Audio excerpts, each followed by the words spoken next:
Ainda não chegou. Eu não sei Agora para qual sim! câmera eu olho, não sei se é para Agora essa, não sim, sei se é para essa. finalmente! Estamos ao vivo? Quem está aí esperando por nós, avisa, por favor, se está ok, se o áudio chegou, se estamos ao vivo. Alguém responde aqui para gente, por favor.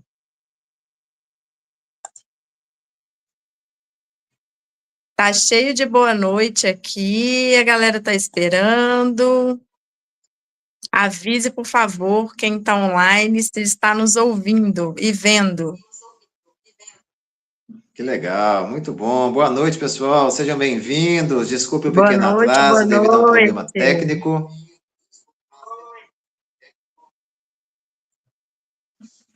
Estamos aí, estamos com vocês, tudo certo? Tá ao vivaço? Ah, então ótimo, Rosana. Obrigado pela confirmação aí, ao vivaço. Para a gente falar de uma live onde a gente vai conversar sobre, né, a saúde mental no ambiente de trabalho, esse é um bom exemplo, né?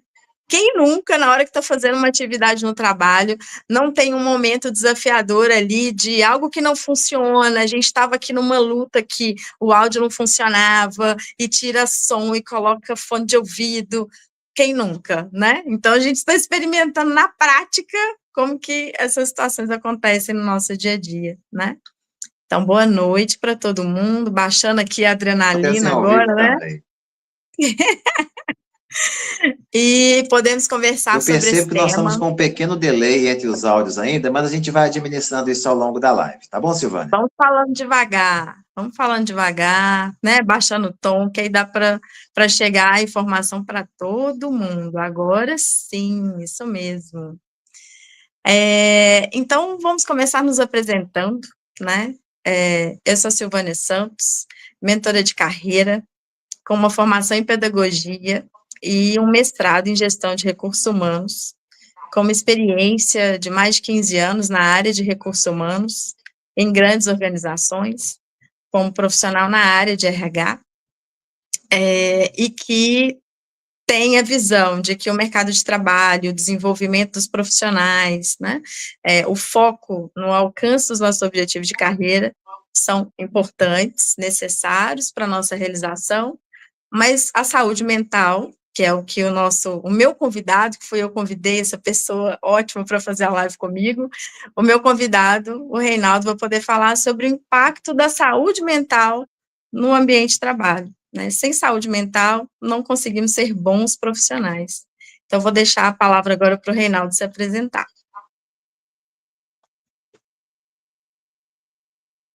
Joia, boa noite, obrigado, Silvânia. Seja bem-vinda. Bem, pessoal, meu Obrigada. nome é Reinaldo Melo, eu sou psicólogo, com mais de 17 anos de formação, e há pelo menos 15 anos atuando com gestão estratégica de pessoas no campo da psicologia.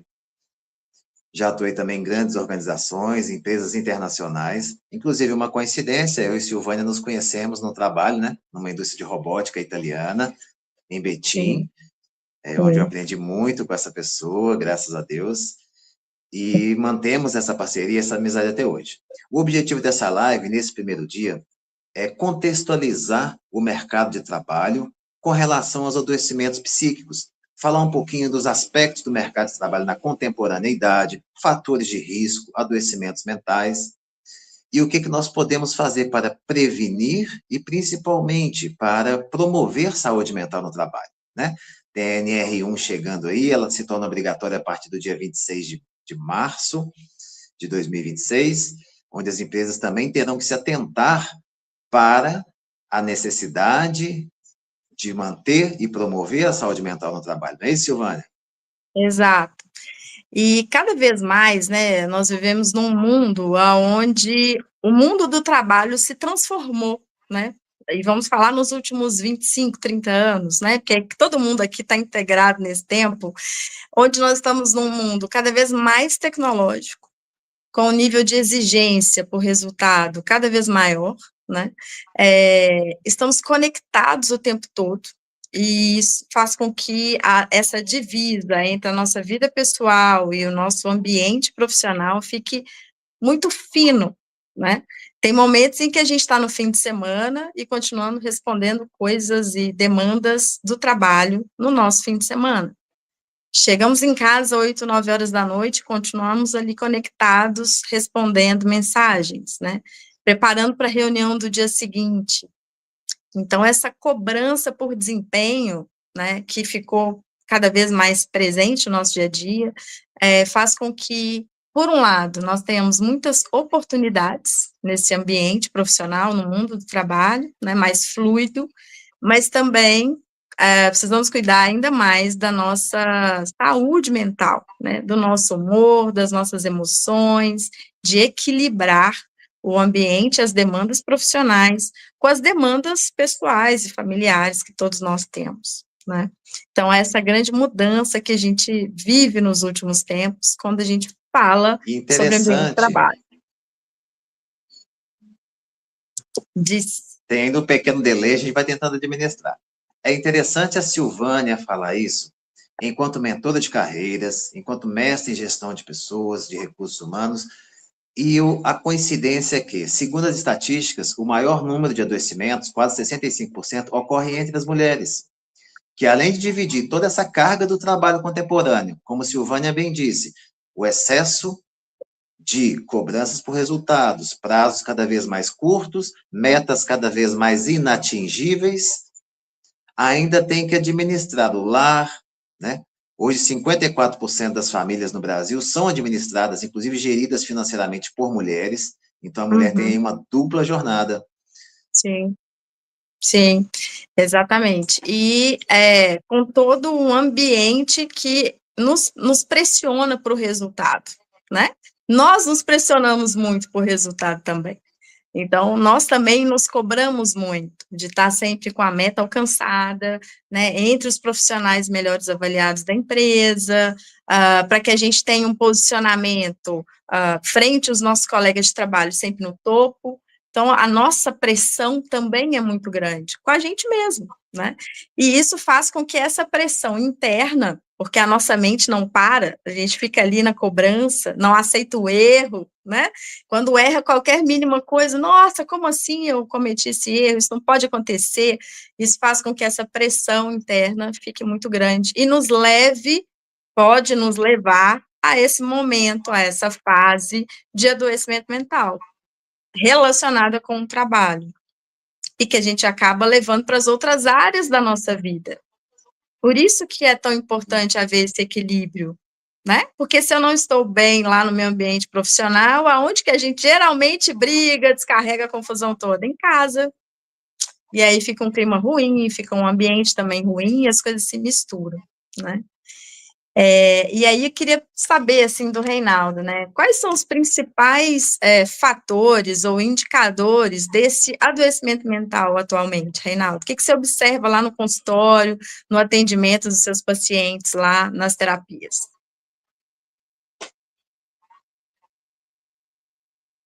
Ótima pergunta, Silvânia, muito pertinente. Primeiro, sobre as causas do adoecimento mental, né? Nós sabemos que nós, seres humanos, não somos feitos, nós não funcionamos bem em altíssima rotação. Raríssimas exceções, nós não somos máquinas. Nós precisamos de um tempo de descanso, mas um descanso de qualidade, onde, como você bem disse, a gente não pode estar sentado no sofá vendo um filme, mas respondendo mensagens de trabalho no celular, do lado da esposa, né? Às vezes do lado do filho. Sim. Então, um primeiro ponto muito importante é saber delimitar o que é trabalho e o que é vida pessoal. Hoje em dia, com o avanço das tecnologias, a gente vai falar sobre isso, né? A automação do trabalho, com a IA chegando, nós vamos falar um pouquinho mais sobre isso hoje, no terceiro dia também, no segundo.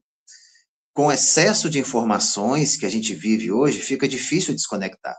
Mas é justamente esse desconectar que nós precisamos para manter a nossa saúde mental. Sim, sim, exatamente. Então, cada vez mais é necessário que nós fiquemos, né, atentos a como esse equilíbrio, né, está dando resultados ou impactos, né, essa é a palavra, quais os impactos que isso gera no nosso dia a dia, para que nós, primeiro, também sejamos nosso principal observador. Que tipo de comportamento que eu tinha, que eu não tinha, que agora eu passei a ter, né? Eu estou mais ansioso, não durmo bem, começo a consumir medicamento para várias dores no corpo, né? De que maneira o nosso corpo começa a dar sinais de que algo está errado, né? E esse momento de identificar que algo está errado passa pelo acompanhamento médico e também psicológico, né? Qual é a grande doença do momento, né? Eu acho que dos últimos anos, Reinaldo, você pode trazer para a gente, que é o grande destaque, no caso negativo, infelizmente, né? Sobre o adoecimento mental relacionado ao trabalho. Que acredito que seja grande percentual de afastamentos por adoecimento no trabalho. Interessante. E eu trouxe alguns dados atualíssimos da última pesquisa do Ministério do Trabalho e Emprego, feito junto com a DIEESE. Só no Brasil, ano passado, foram cerca de 471 mil afastamentos por mais de 15 dias, por saúde mental, né? Os famosos F alguma coisa, que está lá no CID, F qualquer coisa, somente em 2024. Quase 500 mil de pessoas, quase 500 mil de trabalhadores tiveram que se afastar por mais de 15 dias só em 2024. Isso representa um aumento de 63% em relação a 2023 e de mais de 200% em relação a 10 anos atrás. São estatísticas alarmantes. Tem uma estatística da ONU também, que no mundo o absenteísmo chega a custar $1 trilhão por ano. Vou repetir, $1 trilhão por ano. Também associado à saúde mental nos outros países que não são muito diferentes daqui, né? Nos países de economia capitalista. Sim, então, sim. São dados, a saúde mental hoje mostra por esses dados que não é uma questão apenas de saúde mental do trabalhador, é uma questão econômica que gera custos ao Estado, gera déficits na produtividade, custos adicionais com absenteísmo, com o presenteísmo, né, que é um termo que a gente usa quando a pessoa só está presente, mas já não está totalmente produtiva, engajada com os projetos. Sim. Nós devemos pensar sempre que nós somos, antes de tudo, antes de ser corpo, de ser força de trabalho, nós somos mente, né? E se a mente não estiver bem, se você não estiver com o humor regulado, se você não estiver tranquilo, a criatividade declina, a energia para o trabalho declina. E os problemas de saúde mental, dentre eles os principais, os 2 top 10 da lista, são depressão e ansiedade. Ansiedade Exato. liderando ainda, né? E Sim. como não ficar ansioso, Silvana? Aí eu te volto a pergunta. Como não ficar ansioso nesse modelo de trabalho que exige tudo para ontem, metas inatingíveis? Além de que a gente ainda, nós trabalhadores, temos que lidar com as questões pessoais que estão ligadas ao trabalho, que perder o trabalho hoje significa não ter dinheiro para pagar as contas, insegurança financeira, insegurança alimentar, escola dos filhos, compromissos já assumidos. Isso tudo causa ainda mais tensão, fazendo com que o trabalhador fique em estado de estresse, em estado de alerta, o tempo inteiro, até mesmo quando está descansando, ele está pensando no trabalho. Sim. Como escapar disso? Como delimitar essa barreira vida pessoal, vida profissional? O que as empresas podem fazer para tentar ajudar nisso? É o grande desafio, né? Grande desafio das lideranças, das organizações e nosso, né? Dos profissionais. E nós podemos fazer, né? E a mentoria ajuda nesse contexto, né? Como você também lá no atendimento, na clínica, né? Dá suporte nesse sentido, mas algumas ações dependem só de nós, e nós precisamos realmente tomar a frente disso, né? A autorresponsabilidade de nos direcionar para que, primeiro, a gente consiga colocar limites claros nessas demandas. E aí, isso está associado a sentar com o gerente, sentar com o chefe, e falar, olha, chefe, preciso colocar limite nessa demanda. O que é prioridade? Às vezes tem tantas demandas, né, tantas atividades que chegam para o profissional, que ele fica sem saber o que fazer primeiro. E aí faz o quê? Tenta fazer tudo ao mesmo tempo.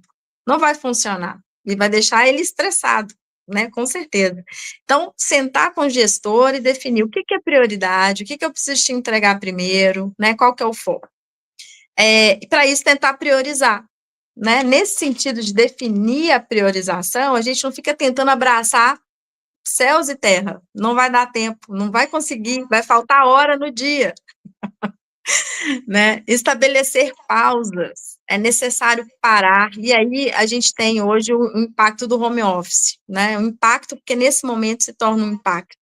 Quando a pessoa está em casa, já levanta, toma café na mesa do trabalho, dali ele continua trabalhando ao longo do dia, aí ele pega o almoço, senta na mesa, em frente ao computador, almoça e trabalha ao mesmo tempo, ele não tem intervalo, não tem pausa. E essas pausas são necessárias, né?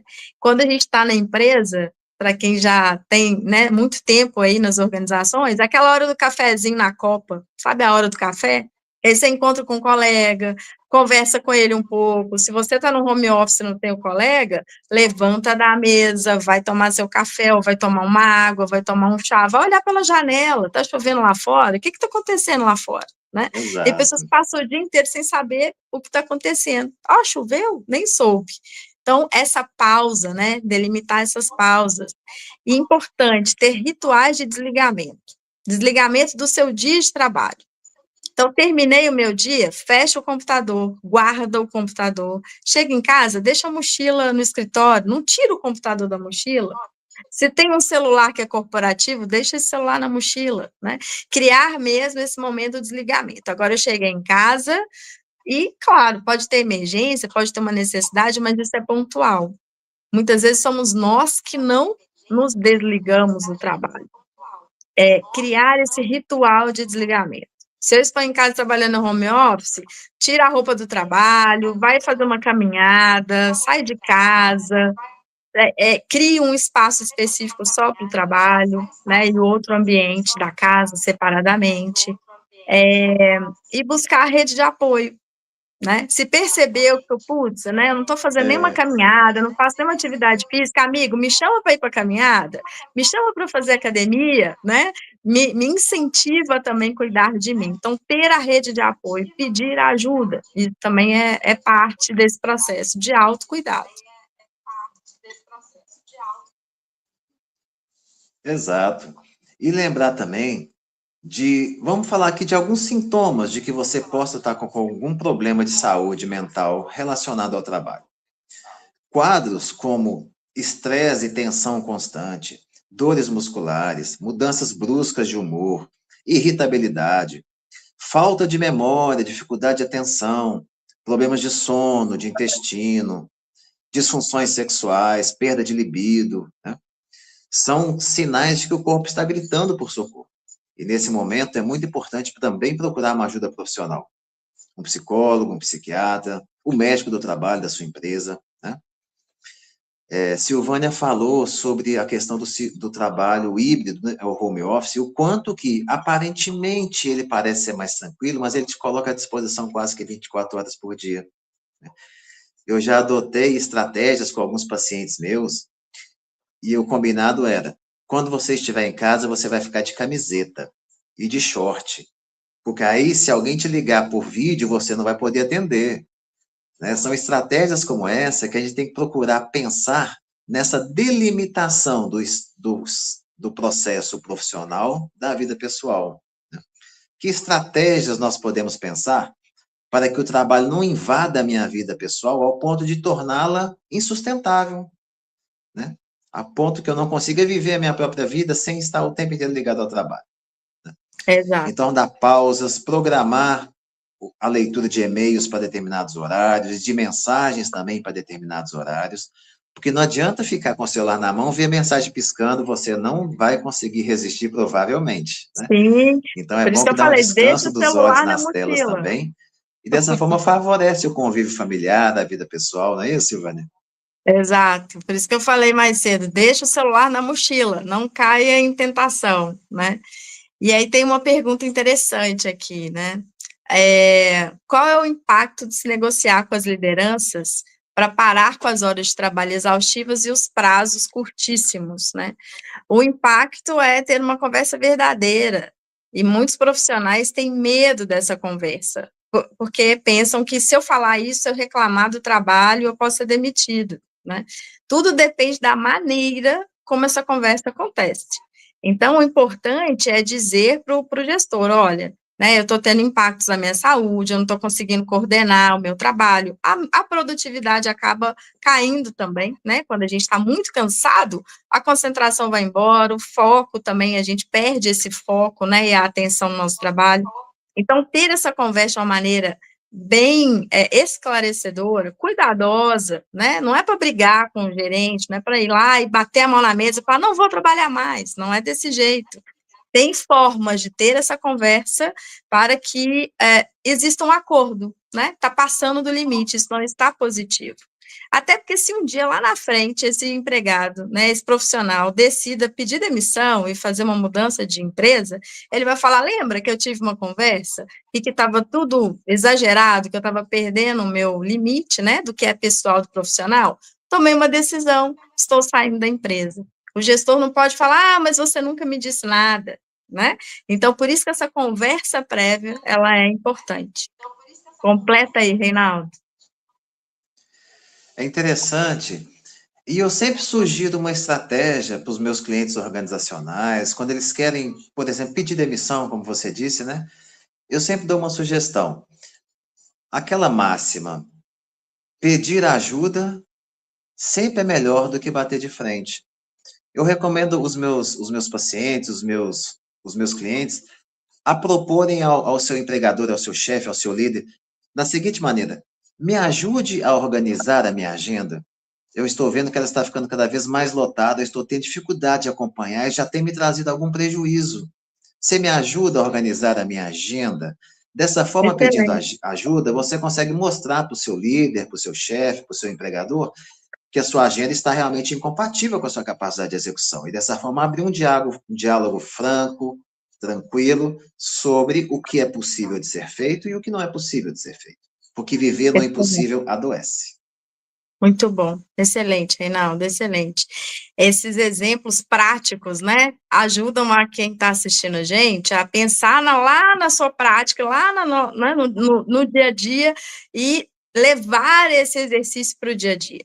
Então, essa é a intenção também dessa nossa conversa, né, fazer com que cada um reflita no seu ambiente profissional e pense de que maneira eu posso, né, praticar essa dica ou essa orientação para que eu possa ter um resultado melhor para o meu trabalho e para a minha saúde mental, física, social e emocional, né? E aí a gente falamos aqui sobre liderança, né, Reinaldo? E aí eu quero te ouvir um pouco, assim, como identificar uma liderança tóxica, que esse é um assunto que está na boca do povo, né? Liderança tóxica. Quais são os traços dessa liderança tóxica? Ótima pergunta, Silvânia. Porque um dos principais fatores de adoecimento no trabalho são as lideranças, né?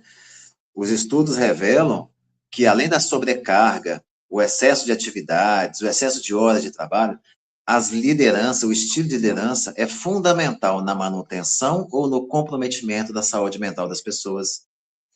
Líderes muito rígidos, que cometem injustiças, que assediam funcionários, que praticam, né, a famosa microgestão, que não deixa a pessoa ter autonomia sobre o seu próprio trabalho, perguntando de 5 em 5 minutos se ela já fez isso ou aquilo. Além de líderes que não prestam atenção nos sinais de adoecimento, né, da sua equipe como um todo. Porque a equipe dá sinal, assim como nós, pessoas, também damos sinais de que estamos adoecidos, né? A diminuição da produtividade, o absenteísmo, os rostos fechados nos corredores, na salinha do café, como você disse, né? São sinais que precisam ser observados pela equipe de recursos humanos das empresas. Então, trabalhar as lideranças na sua empresa, e a partir do ano que vem será obrigatório com a NR1. A NR1 é muito interessante, abrindo parênteses, porque ela passa a contabilizar em separado, de uma forma especial, os adoecimentos por saúde mental, da classe F, do CID-10, sendo mais específico. Então, a partir de hoje, as empresas que tiverem alto índice de adoecimento mental nas suas organizações terão que promover ações de combate, de promoção à saúde mental. Isso é muito interessante, as empresas ainda não estão preparadas para isso, né? É em caráter irrevogável, começa no dia 26 de março desse ano, e não tem mais volta. As empresas vão ter que se adequar, vão ter que investir em recursos humanos, em gestão de pessoas, uma gestão estratégica que consiga aliar os resultados, a produtividade, com a saúde mental das pessoas. Porque, como já dito e provado, o adoecimento mental nas organizações gera custo, custo para as empresas, para os empregadores e para o Estado, através de benefícios do INSS. Só no passado foram quase 12 milhões de reais investidos apenas em pagamento de auxílios doença por conta de saúde mental. Então, trabalhar nas lideranças é realmente bastante importante.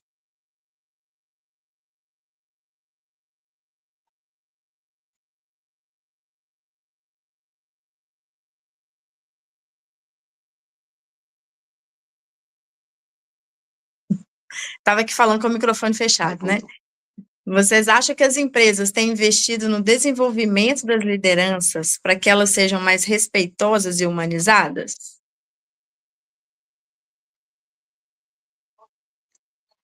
E aí, o que eu penso é... Teve um pequeno delay aqui, mas se eu entendi bem...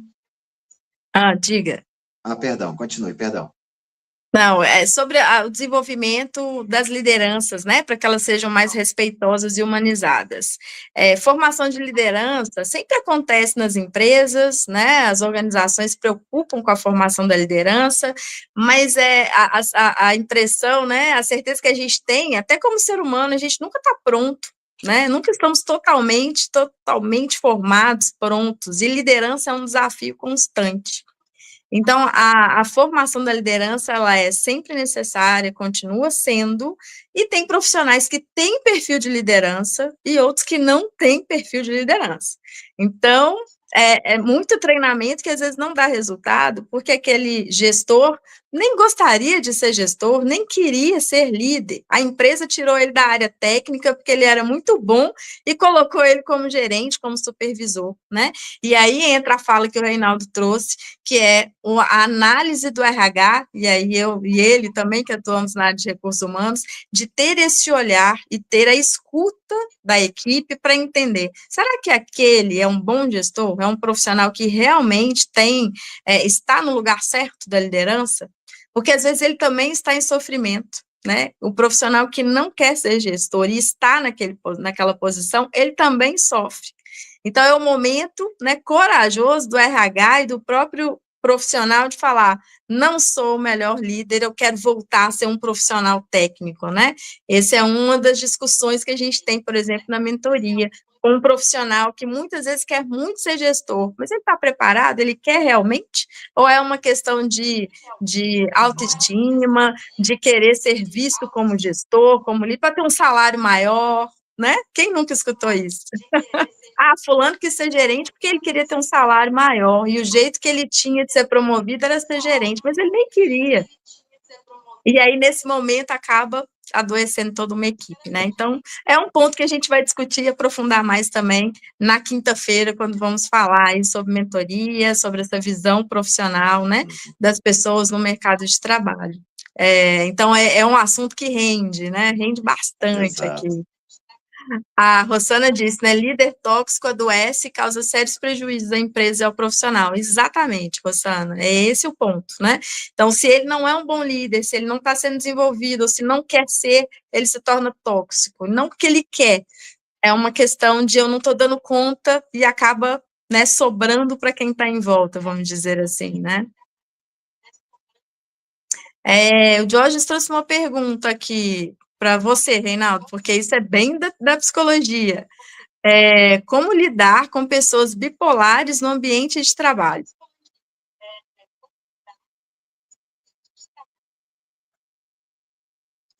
Desculpa, eu não entendi bem a pergunta, seu áudio está fechado. Como lidar? Como lidar com profissionais bipolares no ambiente de trabalho? Se eu entendi bem, é como lidar com os abusos no ambiente de trabalho, foi essa palavra que comeu aqui? Não. Perdão. Bipolar. profissionais bipolares, pessoas que têm bipolaridade, né, que têm comportamentos onde ele, num dia está muito bem, positivo, feliz, e no outro dia é agressivo, muda o comportamento, né, e se torna bipolar, ou pelo menos ao olhar das pessoas é alguém bipolar. Como lidar com essa pessoa? Compreendi. Eu vou responder de uma forma genérica. Nos relacionamentos humanos, também nos relacionamentos profissionais, é preciso dosar as expectativas e acolher as diferenças. É claro, tem um outro dado importante: cerca de 46% da população brasileira faz uso contínuo de medicamento de saúde mental. Isso representa tem até os números, cerca de R$ 320 na renda média do brasileiro com medicamentos de saúde mental. Então, óbvio que é muito comum que no nosso ambiente de trabalho, se não nós também convivamos com pessoas adoecidas mentalmente. Isso pode tornar o humor variável, irritadiço, bipolar, como a pessoa que perguntou muito bem colocou, é bem possível sim, né? O burnout é caracterizado, dentre outras coisas, por explosões de agressividade, motivadas pela falta de controle do estresse, desencadeado, né, a gente pode falar fisiologicamente aí, por uma descarga contínua de hormônios no sangue, como cortisol, noradrenalina, adrenalina, que fazem com que o humor fique realmente sempre exaltado, ao ponto da gente ficar, como se diz no senso comum, por uma gota para derramar o copo, né? O que é importante na convivência com pessoas de temperamento difícil? Aceitação, paciência e a compreensão de que as relações profissionais, em certa medida, elas independem de eu ser o melhor amigo ou não daquele colega de trabalho. Precisamos nos respeitar, precisamos ser colaborativos, cooperativos, mas respeitando a individualidade de cada um, desde que isso, claro, não fira o meu direito, a minha integridade, né, também a minha saúde mental. Se isolar de pessoas tóxicas também tem que ser uma arte, uma competência a ser adquirida, né? Se não vira, como se diz no ditado popular também, o abraço dos afogados. Um doente adoece o outro, né? Então é preciso manter um certo distanciamento profissional e salutar a sua saúde mental de pessoas que você verifica efetivamente que não te fazem bem, que te causam estresse, que te causam mal-estar, mesmo havendo a necessidade de relacionamento profissional, que esse seja o mais estritamente profissional possível, para que a doença de um não contamine o outro. Excelente, Reinaldo, excelente, né? Porque muitas vezes ficamos tentando salvar, né? Mas nem a gente sabe como salvar aquele colega, né? Então, é identificar a melhor forma de conviver e entender que aquela pessoa também está tentando fazer o melhor que ela pode. E um ponto muito importante que as pesquisas indicam: muitas pessoas não comentam com os colegas, com a liderança, que estão fazendo algum tratamento de saúde mental, nem terapia, né? Ainda é visto com um olhar de discriminação. Então, as pesquisas apontam que as pessoas fazem tratamentos médicos, psiquiátricos, psicológicos e não falam no ambiente de trabalho, porque não sabe como será interpretado, como ele será visto, e com esse cuidado de, como eu não quero, né, ser recriminada, eu não vou falar para ninguém. Então, precisamos ter cuidado com o que a gente fala, inclusive, né, no ambiente. Ah, fulano ali, ó, tá tomando remédio, olha lá, descontrolou. Se eu sou uma pessoa que estou fazendo tratamento, o que eu vou fazer? Vou ficar calada, não vou falar nada, porque senão também vão me julgar. Pode dizer, Reinaldo.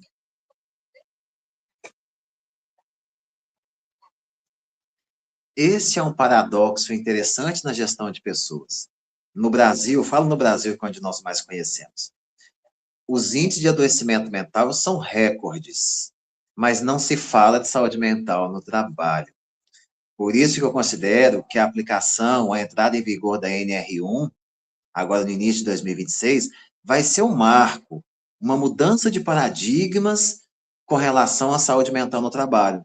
Porque agora nós vamos conseguir quantificar, qualificar por tipo de adoecimento, e dessa forma conforme a gente faz, né, matriz de SWOT e outras ferramentas de gestão de empresas, a gente também consegue fazer em gestão de pessoas para tentar mitigar, minimizar, me perdoem, os riscos de adoecimento mental no trabalho e promover saúde mental no trabalho. Práticas como ginástica laboral, matinal, né? Todo mundo gosta de fazer ginástica de manhã. Eu adorava quando eu trabalhava em organizações. Eu fazia, inclusive, dinâmicas com os funcionários, por ser psicólogo de RH, né? Eu achava isso muito gostoso. Começar o dia de uma forma leve, animada, cooperativa, brincando, é uma forma excelente. Além de manter um SESMIT, né? Um serviço de medicina do trabalho, eficaz, que consiga identificar os casos de adoecimento mental e tratar isso de uma forma estratégica, porque nós sabemos e falamos, o adoecimento no trabalho, ele é oneroso, tanto para a pessoa que está doente, quanto para as organizações. Então, investir em saúde mental no trabalho é sinal de estratégia organizacional e gestão de pessoas. Os empresários começarão a perceber, sem dúvida nenhuma, porque a NR1 inclui multas também para quem não cuida devidamente da saúde mental nas suas empresas, eles começaram a perceber, inevitavelmente, que saúde mental no trabalho não é custo, é investimento, que aumenta a produtividade, melhora a relação entre as pessoas, diminui o absenteísmo, o afastamento, os pedidos de demissão, o turnover diminui. É muito comum cargos de liderança, como você disse, ter um nível de turnover alto, porque ele aguenta a pressão dos dois lados, ele aguenta dos liderados e aguenta também de quem o lidera. Né? Então, estar no meio da pirâmide não é tão confortável assim. É um desafio, está em todos os lugares, né, Reinaldo? Cada parte da pirâmide tem lá os seus desafios, né? E a Fernanda trouxe um comentário importante que nos atinge também, né? Temos que cuidar da saúde mental mesmo, porque até quando somos microempreendedores, sofremos com isso, né? Então, o microempreendedor, então, está sofrendo porque ele tem que fazer tudo, ele tem que dar conta de todos os, né, os pontos do time, né, ele joga, ele chuta para o gol, ele defende no gol, né, ele também lança a bola, ele é o técnico, né, então tem que jogar nas 11, como nós falamos, e isso aumenta a nossa carga, né, a nossa E, pressão com e é relação à saúde mental interessante, e trabalho. lembrar que esses números estatísticos que a gente trouxe aqui são números de empregados registrados no CAGED, quem tem carteira assinada ou contrato público. O adoecimento entre os informais não está aqui nessa mensuração feita pelo Ministério do Trabalho. Então, 471 mil pessoas se afastaram no ano passado só de empregados e de servidores públicos. Os informais não estão citados aqui. E por falar nisso, eu fiz um levantamento também. Dentre as profissões que mais adoecem no Brasil estão, vejam bem, enfermeiros, pessoal da enfermagem, enfermeiros, técnicos, auxiliares, os trabalhadores da saúde em geral, o pessoal, os trabalhadores das forças policiais, agentes penitenciários, professores, atendentes de telemarketing, um recorte bastante interessante. Quem conhece bem o trabalho sabe o quanto que ele é maçante, exaustivo, né? Com metas bem aguerridas, bem fortes, praticamente inatingíveis, períodos de descansos curtíssimos. Tem alguns escritórios de telemarketing que a pessoa tem 15 minutos para almoçar, né? 5 minutos para ir ao banheiro 2 vezes por dia. É muito pouco e é muito tenso isso para o ser humano suportar. E também jornalistas e trabalhadores das indústrias e de tecnologia, operadores de bolsa de valores, pessoal que lida com uma pressão o tempo inteiro, né?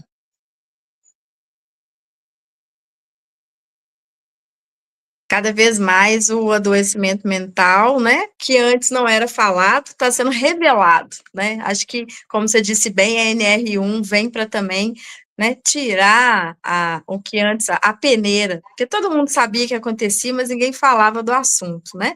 E agora está declarado, precisamos olhar para o elefante na sala de estar, não tem como, né? O elefante existe e não dá para fazer de conta que ele não está lá.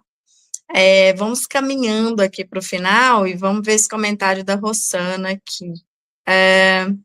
Ai, pera, calma. Ah, Recentemente, assistindo uma live tão representativa quanto a de vocês, ouvi uma fala que me tocou Ó, que legal aqui. profundamente. Muito obrigado Nenhum pelos comentários, CNPJ pessoal. vale a anulação de um CPF. Exatamente, Rosana. Então, não dá para a gente colocar, né, entender que a nossa saúde vale pelo meu trabalho. Não vale. Né? E como muitos adoecimentos críticos, né, severos, né, de pessoas fazem com que ele mude a vida. Quem não leu um caso, viu um vídeo de alguém que teve um câncer, e aí, quando ele sai daquele tratamento, ele muda o ritmo dele de vida e de trabalho, né? Aí ele teve um câncer, teve um infarto, né? Ele sofreu um acidente porque ele dormiu no volante, e aí, quando ele volta desse tratamento, ele muda a forma dele de lidar com a pressão do trabalho. Não, agora eu já não aceito determinadas pressões, agora eu vou controlar a minha alimentação, vou controlar o meu horário de início e fim do trabalho. Não precisamos chegar nesse adoecimento. Essa é a nossa intenção aqui, né, Reinaldo? Trazer esse alerta. A gente não precisa adoecer no trabalho, o trabalho não pode ser um lugar de adoecimento, e sim de realização, de produtividade, de objetivos atingidos, e se isso não está acontecendo, a gente pode estar no lugar errado, e essa é uma discussão que a gente vai ter ainda amanhã e quinta-feira. Será que estamos no melhor lugar para nos trazer essa realização que nós queremos? Será que eu estou feliz com o trabalho que eu faço? Eu queria ser músico e estou aqui trabalhando no escritório e fazendo contas a pagar e receber. Não vou ser feliz ali, né? O que eu posso fazer, então, para ter momentos de respiro, para que eu continue fazendo o meu trabalho oficial de contas a pagar e receber, mas ter também momentos onde eu me realize, eu consiga expressar os meus talentos, né, para o mundo, porque é isso que nos traz realização e satisfação. Então, vamos caminhando para o final, né? Como a gente tentou aqui 30, 40 minutos, Joia. já chegamos nos 41, então está na hora. Vamos voltar amanhã e quinta-feira para continuar falando desse assunto associado às causas e aos tratamentos, né? Com esse olhar do Reinaldo aí da psicologia, como que nós, profissionais de diferentes áreas, podemos nos cuidar.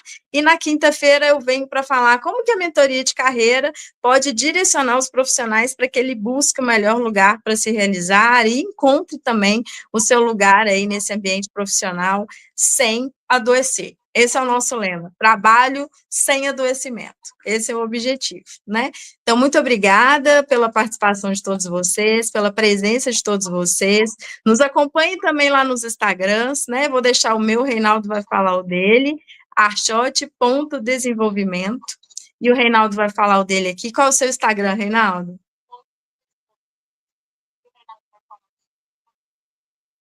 Pessoal, obrigado a todos pela presença, obrigado pelas perguntas, pelos comentários, pelos elogios. Agradecemos a todos. Amanhã, de novo, às 8 horas, nós falaremos um pouco mais sobre os aspectos humanos, psicológicos do adoecimento do trabalho. E na quinta-feira, Silvânia Santos vai falar para a gente como a mentoria de carreiras pode ajudar na sua definição de estratégias que te façam ter sucesso, mas sem comprometer também a sua saúde mental. O meu Facebook é @psicólogo.reinaldomelo. E meu Instagram é @psicólogo.reinaldomelo. E o meu site é o www.psicologoreinaldo.com.br. Nos vemos amanhã. Um grande abraço e cuide de você. Você é muito importante para muita gente. É isso aí. A gente se vê amanhã e quinta-feira. Até mais, pessoal. Boa noite. Tchau, tchau.